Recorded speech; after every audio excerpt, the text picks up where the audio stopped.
TV KPM.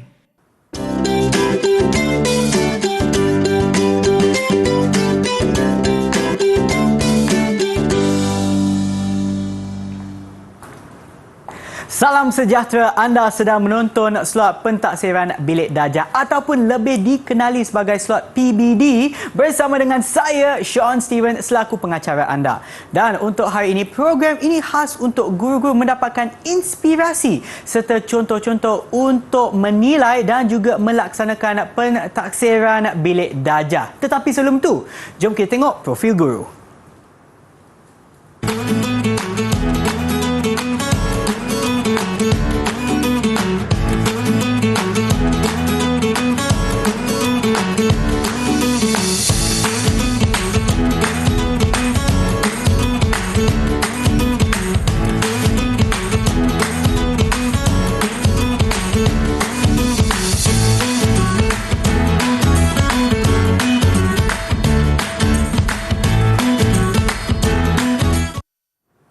Bersama kita pada hari ini adalah Cikgu Khairunisa. Hai Cikgu. Hai Sean. Apa khabar Cikgu? Alhamdulillah sihat. Sean sihat hari ini? Sangat-sangat sihat Cikgu. Dan kita juga ingin kenalkan jurubahasa isyarat kita pada hari ini iaitu Cikgu Az. Hai Cikgu.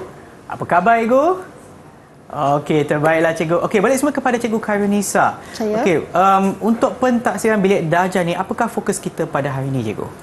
Okey, baiklah. Fokus kita adalah untuk sains menengah rendah, iaitu sains untuk tingkatan 1, 2 dan tingkatan 3. Okey, baiklah Cikgu, jom kita mulakan. Okey, baik. Assalamualaikum dan selamat sejahtera kepada guru-guru di luar sana dan para penonton. Okey, baiklah. Hari ini Cikgu akan teruskan dengan pentaksiran Bilik Darjah. PBD dalam mata pelajaran sains bagi menengah rendah tingkatan 1, 2 dan 3. Baik. Okey, baiklah. Untuk pengenalan, pertama sekali kita akan lihat pentaksiran Bilik Darjah ini merupakan satu pentaksiran yang berterusan dalam satu sesi pengajaran dan pembelajaran bagi mendapatkan maklumat tentang perkembangan, tentang kemajuan, kebolehan dan juga pencapaian murid. Okey, PBD ini dia lebih bersifat formatif, iaitu mengutamakan kemajuan setiap murid dan membantu guru membuat diagnostik bagi mengesan perkembangan pembelajaran murid dari semasa ke semasa. Seterusnya, melalui PBD juga guru dapat yang pertama mengenal pasti kekuatan dan kelemahan murid dalam pembelajaran. Kedua, dapat mengesan perkembangan murid secara menyeluruh. Seterusnya, dapat merancang dan mengubah sesuai kaedah pengajaran.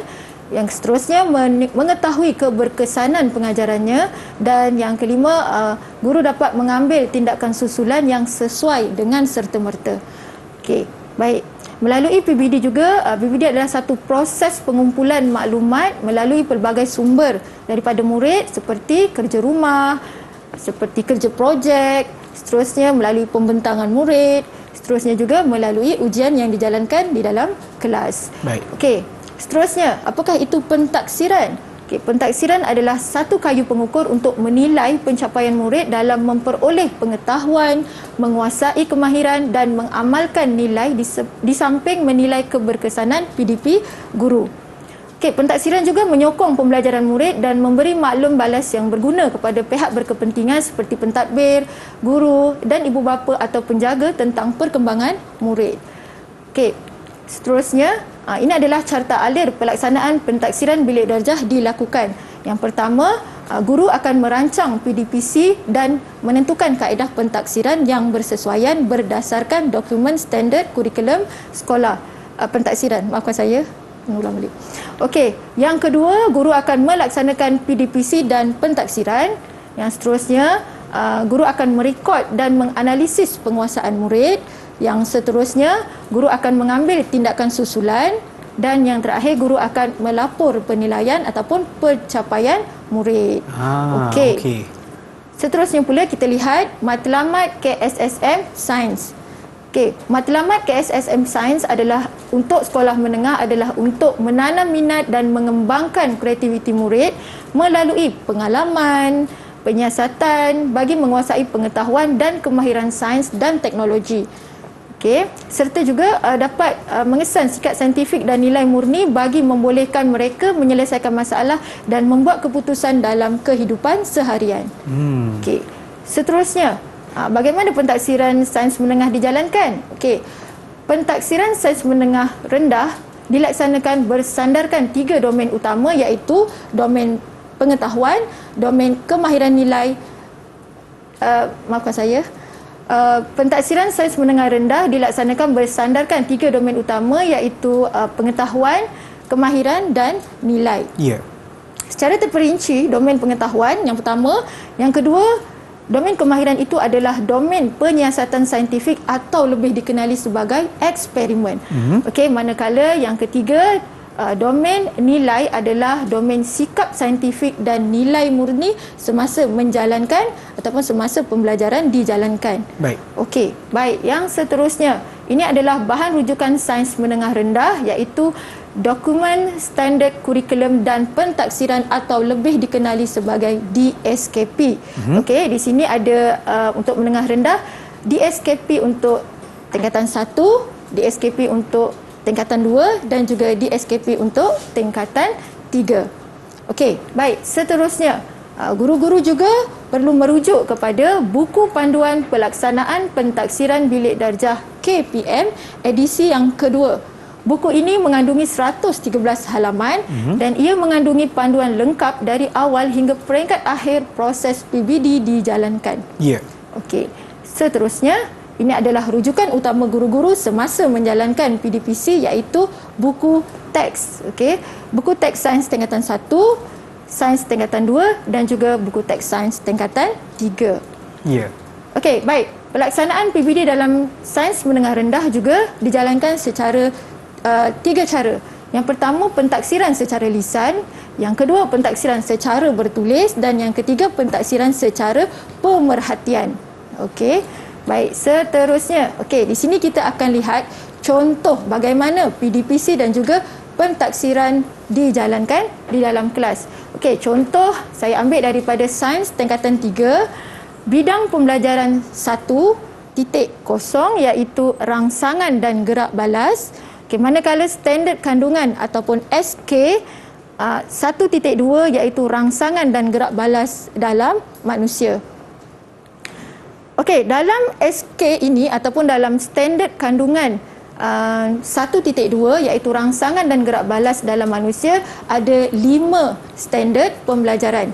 Okey, standard pembelajaran atau kita kenali sebagai SP, iaitu SP 1.2.1 sehinggalah SP 1.2.5. Okey, cikgu-cikgu boleh merujuk kepada DSKP Sains tingkatan 3 muka surat 42 dan juga 43. Okey, ini pula adalah standard prestasi, iaitu tahap penguasaan murid yang dicapai selepas bidang pembelajaran tersebut dijalankan. Okey, dia ada 6 tahap penguasaan, iaitu 1, 2, 3, 4, 5 dan 6. Okey. Baik. Di sini saya berikan contoh menentukan kaedah pentaksiran yang bersesuaian dengan SP, sama ada kita boleh gunakan secara lisan, secara bertulis ataupun secara pemerhatian. Okey, sebagai contoh di sini, untuk SP 1.2.1 saya menggunakan kaedah bertulis. Untuk SP 1.2.2 saya menggunakan kaedah lisan dan bertulis. Untuk SP 1.2.3 saya menggunakan gabungan kaedah lisan, bertulis dan juga pemerhatian. Untuk SP 1.2.4 saya menggunakan kaedah pemerhatian dan penulisan, manakala SP 1.2.5 saya menggunakan kaedah lisan. Okay, guru-guru di luar sana lebih kreatif untuk menentukan kaedah pentaksiran berdasarkan masa pembelajaran, berdasarkan murid dan juga keadaan kesesuaian bilik darjah guru-guru lah. Okey, ini adalah contoh sahaja. Baiklah cikgu. Dan sekarang kita akan berehat seketika, kembali semula selepas ini di slot PBD di Didik TV KPM.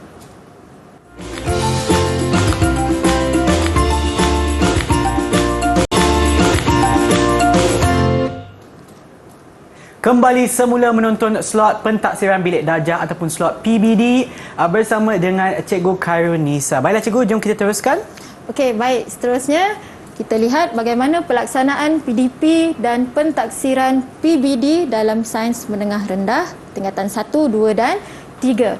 Okey, seperti di awal tadi yang kita sebutkan, kita telah mengambil salah satu SK ataupun standard kandungan untuk sains tingkatan 3. Kita lihat SP yang pertama 1.2.1, melakar struktur organ deria dan menerangkan fungsi serta kepekaan terhadap rangsangan. Okey, yang pertama, guru-guru akan menjalankan aktiviti pembelajaran seperti biasa mengikut kesesuaian kelas guru-guru. Dan yang kedua, kita akan menjalankan pentaksiran. Okey, kaedah di sini saya menggunakan kaedah bertulis. Apa yang murid perlu lakukan adalah murid akan melakar, melabel dan mewarna struktur organ deria mata, hidung, lidah, telinga dan kulit berpandukan gambar rajah yang ada di dalam buku teks. Okey, jika kita lihat gambar di sini, yang pertama murid-murid sedang melukis. Okey, yang kedua selepas melukis, murid akan melabel setiap struktur pada organ deria tersebut. Dan yang ketiga, untuk hasil yang lebih menarik, kreatif dan cantik, maka murid bolehlah mewarna lakaran tersebut. Baik. Okey. Baik. Seterusnya di sini cikgu ada sediakan video. Okey, cikgu, jom kita saksikan. Okey. Okey, kita lihat di sini ya, murid akan mula melakar struktur organ deria lidah. Sebenarnya ada banyak lagi organ. Jadi kita tunjukkan contoh bagaimana proses lakaran deria lidah bermula. Okey, mula-mula murid akan melakar menggunakan bahan yang bersesuaian. Okey, untuk membentuk deria lidah itu. Okey, seterusnya dibuat dengan berhati-hati ya supaya lakaran tersebut kemas dan cantik. Okey, seterusnya murid akan melabel. Selepas melukis, murid akan melabel. Sebelum dia label tu, dia kena lengkapkanlah struktur deria lidah yang sempurna, termasuklah reseptor. Okey. Okey. Kita lihat. Okey. Okey, seterusnya selepas aktiviti melakar dan juga melabel, maka untuk melihat untuk menghasilkan lakaran yang cantik dan kreatif, jadi murid akan menambahkan ataupun mewarna pada lakaran tersebut supaya ia lebih menarik. Okey. Okey, so dia tunjukkan pada cikgu lah hasil yang dia dapat tadi. Okey, itu dia. Okey, baik. Seterusnya pula, untuk SP 1.2.2 menerangkan mekanisme pendengaran dan penglihatan dengan lakaran. Okey. Seperti biasa, pertama kita akan jalankan aktiviti pembelajaran yang bersesuaian. Yang kedua, kita akan menjalankan pentaksiran. Okey, kaedah di sini cikgu gunakan kaedah lisan dan juga kaedah bertulis. Okey, di sini secara lisan guru akan menyoal murid. Okey, di sini juga ada video ya, Sean, yang cikgu sediakan. Jom kita saksikan. Kita akan teruskan pada soalan yang seterusnya. Okey, boleh tak sesiapa di sini minta terangkan bagaimana mekanisme pendengaran berlaku? Jadi sesiapa nak jawab? Okey, Daniel, boleh berdiri? Bunyi akan masuk ke cuping telinga dan terus ke salur telinga. Salur telinga pula akan menghantar gelombang itu ke gedan telinga dan menyebabkan gedan telinga bergetar. Kemudian getaran tersebut diperkuat oleh tulang musika dan dihantar ke koklea melalui jendela hujung. Betul. Sel saraf dalam koklea akan mengubah getaran tersebut kepada impuls saraf. Pada impuls saraf. Kemudian impuls saraf itu akan dihantar ke otak melalui Saraf auditory. Dan seterusnya bunyi dapat ditafsirkan. Okey, betul. Okey, yang tadi itu sebenarnya adalah murid menerangkan tentang mekanisme pendengaran. Okey, baik. Seterusnya, untuk kaedah yang kedua, kita boleh gunakan kaedah bertulis, kaedah pentaksiran secara bertulis. Okey, murid boleh menjawab soalan seperti berikut. Okey, guru-guru boleh dapatkan soalan ini dalam buku teks sains tingkatan 3. Okey, jadi murid boleh melengkapkan carta alir ini bermula daripada, maafkan saya, yang ini adalah untuk mekanisme penglihatan.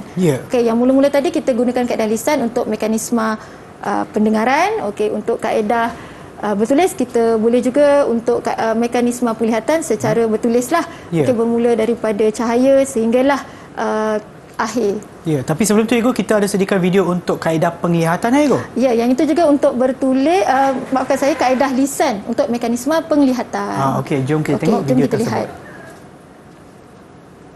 Soalan yang seterusnya, sila terangkan mekanisme penglihatan dalam manusia.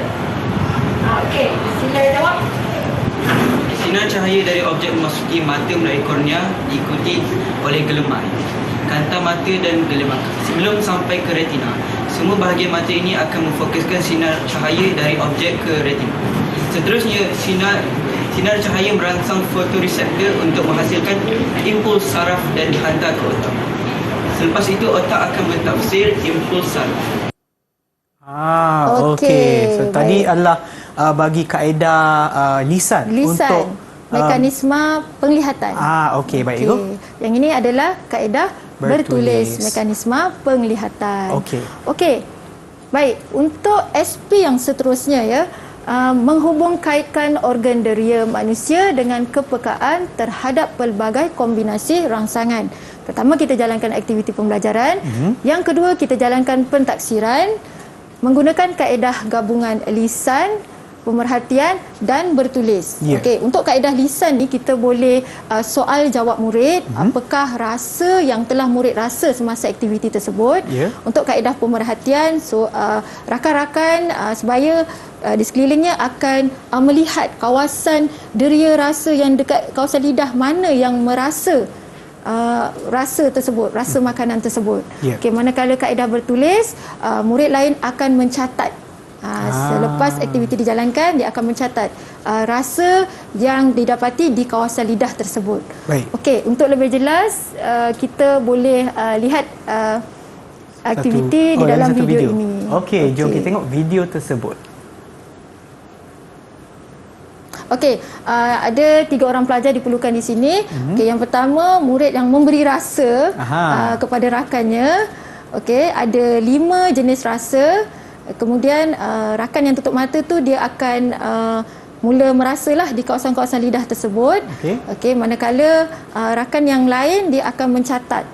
Okey, macam cikgu akan tanya, okey, apa yang awak rasa di kawasan tersebut? Okey, bila dia jawab pahit, maka nanti rakan dia yang mencatat, dia akan catat. Okey, dia akan tandakan right, pahit di kawasan D, kawasan lidah D contohnya. Okey, so kita gabungkan ketiga-tiga kaedah tersebut dalam satu aktiviti sebagai pentaksiran. Okey. Baik. Dia akan lakukan sehingga habislah ke semua cecair tersebut, larutan tersebut. Okey. Seperti mana yang cikgu sebutkan tadi, memang ada kombinasi lah di antara 3 tersebut. Ya, betul. Kita lakukan 3 kombinasi tersebut. Jadi murid-murid pun lebih seronok. So dia akan merasai sendiri.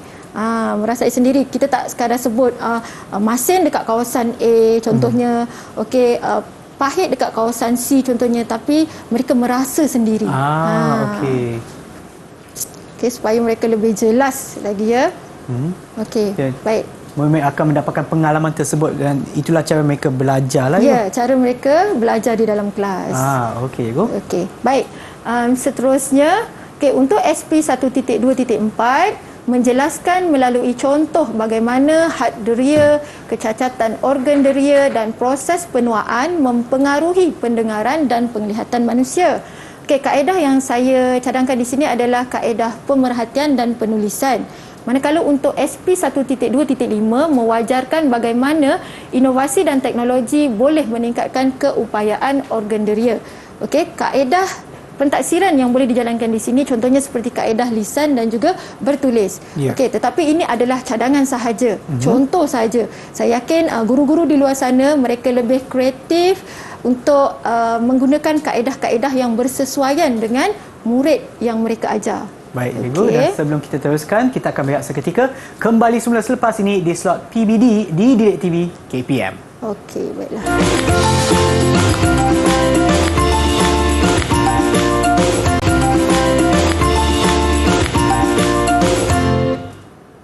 Salam sejahtera, anda sedang menonton slot PBD ataupun slot pentaksiran bilik darjah bersama dengan saya Sean Steven dan juga Cikgu Kairunisa serta jurubahasa isyarat kita pada hari ini Cikgu Az. Baiklah Cikgu, jom kita teruskan. Okey, baik, kita teruskan. Okey, selepas kita menjalankan aktiviti pengajaran dan pembelajaran dan kita mentaksir murid di dalam kelas, okey, maka tibalah masa untuk kita merekod dan menganalisis penguasaan murid terhadap SP yang kita jalankan. Baik. Okey, baik. Kita lihat dulu, perekodan adalah satu proses merekod pencapaian murid berdasarkan tahap penguasaan yang telah diperincikan dalam dokumen standard kurikulum dan pentaksiran atau lebih dikenali sebagai DSKP. Ya. Okey, baik. Perekodan, guru-guru boleh melaksanakan atau mencatat penguasaan murid dan perkembangan murid di dalam contoh-contoh tersebut seperti dalam rekod mengajar guru. Yang kedua, boleh juga disimpan di dalam buku catatan guru. Yang ketiga, senarai semak. Dan yang keempat, di dalam template pelaporan Excel. Ya. Okey, ini adalah untuk memudahkan guru merujuk tahap perkembangan seseorang murid tersebut. Okey, baik. Sebagai contoh untuk kita menilai aktiviti pembelajaran yang kita jalankan tadi, iaitu untuk SK 1.2 iaitu rangsangan dan gerak balas dalam manusia yang telah kita jalankan di dalam bilik darjah, maka guru boleh mula menetapkan tahap pencapaian murid berdasarkan standard prestasi yang telah ditetapkan. Okey, sebagai contoh untuk penilaian SP 1.2.1, guru akan menilai hasil lakaran murid yang baik, sederhana dan juga memuaskan. Okey. Di sini ada gambar hasil lakaran murid tadi. Okey, yang pertama, ada 3 jenis lakaran. Maksudnya 3 hasil. Okey, yang pertama kita tengok contoh murid yang tidak lengkap. Okey, dia tidak lengkap. Okey, maknanya dia hanya melukis sahaja, dia tidak melabel. Okey, manakala yang kedua yang memuaskan, murid dia melukis dan dia melabel tetapi dia tidak melabel dengan tepat ataupun lengkap lah. Ya. Okey, manakala yang baik ataupun yang cemerlang tu lukisan dilukis dengan baik, dilabel dengan tepat dan juga diwarna agar lebih menarik. Okey, di sini juga saya ada contoh hasil daripada lakaran aktiviti tadi yang kita lakukan dalam kelas untuk organ deria hidung. Okey. Yang ini adalah untuk lidah, yang ini adalah untuk hidung. Okey, nampak murid hanya melukis sahaja. Okey. Okey, dan dia boleh tidak pegang sekejap, Cikgu? Okey. dia tidak melabel. Okey. Okey. Hanya melukis sahajalah. Dia melukis sahaja. Ini murid yang pertama. Ya. Okey, untuk murid yang kedua pula contohnya dia melukis. Okey, dia melukis dan dia melabel, tetapi ada label dia tidak lengkap. Maksudnya ada struktur-struktur yang tidak dilabel dengan jelas lah. Okey, baik. Okey, ada tertinggal. Jadi ini hanya tahap memuaskan sahajalah. Okey. Okey, manakala untuk yang seterusnya, yang ini kita dapatkan hasil murid yang dapat menghasilkan lakaran yang baik. Nampak ya, dia lukis, dia label dan dia juga akan mewarna. So jadi rakan-rakan akan melihat, wah cantiknya. So ini akan boleh menjadi contoh kepada rakan-rakan yang lain. Okey, cikgu. Jadi kita belum boleh berikan tahap pencapaian untuk SP 1.2.1 ini. Kita akan teruskan pula melihat kepada SP yang seterusnya. Okey. Penilaian boleh dibuat berdasarkan SP 1.2.2 iaitu adakah murid boleh menjawab mekanisme pendengaran dan penglihatan secara lisan atau bertulis. Okey, contohnya murid yang pertama tadi dia tidak dapat menghasilkan lakaran yang baik. Okey, jadi kita boleh nilai pula murid tersebut untuk SP yang kedua. SP yang seterusnya, adakah ada perkembangan tak dalam tajuk tersebut? Okey, baik. Seterusnya kita akan lihat pula murid yang sama. Kita akan lihat perkembangan prestasi murid tersebut dinilai melalui aktiviti yang seterusnya untuk SP yang seterusnya. Okey, SP 1.2.3. Adakah dia boleh menghubung kait deria lidah dengan kepekaan rangsangan? Okey, kita teruskan sehingga habis kelompok SP ataupun standard pembelajaran. Okey, kita ada 5 SP tadi untuk standard kandungan tersebut. Okey, jadi penilaian dilakukan sehinggalah selesai semua standard pembelajaran atau SP dalam SK tersebut iaitu sehingga 1.2.4 dan 1.2.5. Okey, bila dah habis SP barulah kita berikan tahap pencapaian murid tersebut sama ada tahap pencapaian 1, 2, 3, 4, 5 ataupun 6. Okey, kesimpulannya, pemberian prestasi murid perlulah berdasarkan semua hasil kerja murid setelah selesai semua SP bagi satu kelompok SK yang diajar. Okey, baik. Seterusnya, ini adalah tafsiran tahap penguasaan bagi pengetahuan yang ditunjukkan dalam jadual 1 untuk rubrik pengetahuan ataupun domain pengetahuan. Okey, untuk SK 1.2 adalah lebih kepada domain pengetahuan. Ya. Jadi kita akan lihat tahap penguasaan yang mana murid boleh capai. Okey. Seterusnya, ini adalah standard prestasi untuk bidang pembelajaran 1.0 iaitu rangsangan dan gerak balas. Okey, kita lihat contoh. Kita tengok kepada tahap penguasaan yang ketiga. Okey, sebab kita tahu tahap penguasaan 1 adalah tahap yang minimum. Okey, kita lihat tahap penguasaan 3. Murid boleh mengaplikasikan pengetahuan mengenai rangsangan dan gerak balas untuk menerangkan kejadian atau fenomena alam dan melaksanakan tugasan mudah. Ya. Okey, manakala tipe yang ke-6, kita lihat yang ke-6, murid boleh mereka cipta menggunakan pengetahuan dan kemahiran sains mengenai rangsangan dan gerak balas dalam konteks penyelesaian masalah atau membuat keputusan atau dalam melaksanakan aktiviti ataupun tugasan dalam situasi baharu secara kreatif dan inovatif dengan mengambil kira nilai sosial, ekonomi dan budaya masyarakat. Okey, seterusnya, ini adalah contoh borang perekodan yang boleh digunakan oleh guru-guru untuk menyimpan maklumat perkembangan murid. Okey, di sini saya sediakan borang perekodan iaitu untuk tema 1, penyelenggaraan dan kesinambungan hidup, SK, rangsangan dan gerak balas, dan kita tadi belajar tentang SP 1.2 rangsangan dan gerak balas dalam manusia. Jadi kita isikan nama murid dan kita lihat, kita letakkan kelima-lima standard pembelajaran. Okey, jadi setelah habis daripada 1.2.1 sehinggalah 1.2.5 barulah kita letakkan berapa tahap penguasaan yang dicapai oleh murid. Okey, jadi jika ada murid yang belum mencapai tipe yang memuaskan, maka kita bolehlah mengambil inisiatif ataupun kita ambil intervensi untuk murid-murid tersebut. Okey, baik. Ini juga adalah contoh borang perekodan. Okey, mengikut kreativiti guru. Okey, tadi contoh yang lain, yang ini untuk kesemua SK yang ada dalam bidang pembelajaran 1. Okey, macam ni kan, 1.1, 1.2. Okey, yang tadi kita buat adalah 1.2 rangsangan dan gerak balas dalam manusia. Jadi kita catatlah berapa murid boleh capai dalam SK tersebut. Okey. Baik, setelah kita merekod dalam borang guru, okey, maka kita akan menghasilkan pelaporan. Kita akan mencatat pelaporan, iaitu pelaporan ini adalah sejenis proses untuk menyampaikan maklumat pembelajaran dan pencapaian murid dari semasa ke semasa mengenai kemajuan dan perkembangan mereka dari segi pengetahuan, kemahiran dan nilai seperti yang dihasratkan dalam kurikulum. Jadi borang ini guru-guru di luar sana semua dah tahu, kita boleh ambil daripada bahagian pembangunan kurikulum. Okey, di sini kita akan isikanlah nama murid, nombor kad pengenalan, jantina, dan dia ada 3 domain. Okay, yang kita jalankan tadi adalah domain pengetahuan. Untuk tema yang pertama, penyelenggaraan dan kesinambungan hidup. Okey, jadi selepas habis tema yang pertama, barulah kita akan mengisi tahap penguasaan yang murid capai. Okey, maknanya ke semua bidang pembelajaran yang habis dalam tema pertama. Baik. Okey, baik. Seterusnya, baik, pelaporan pencapaian murid kebiasaannya kita akan tunjukkan kepada ibu bapa, dibuat sebanyak 2 kali dalam setahun.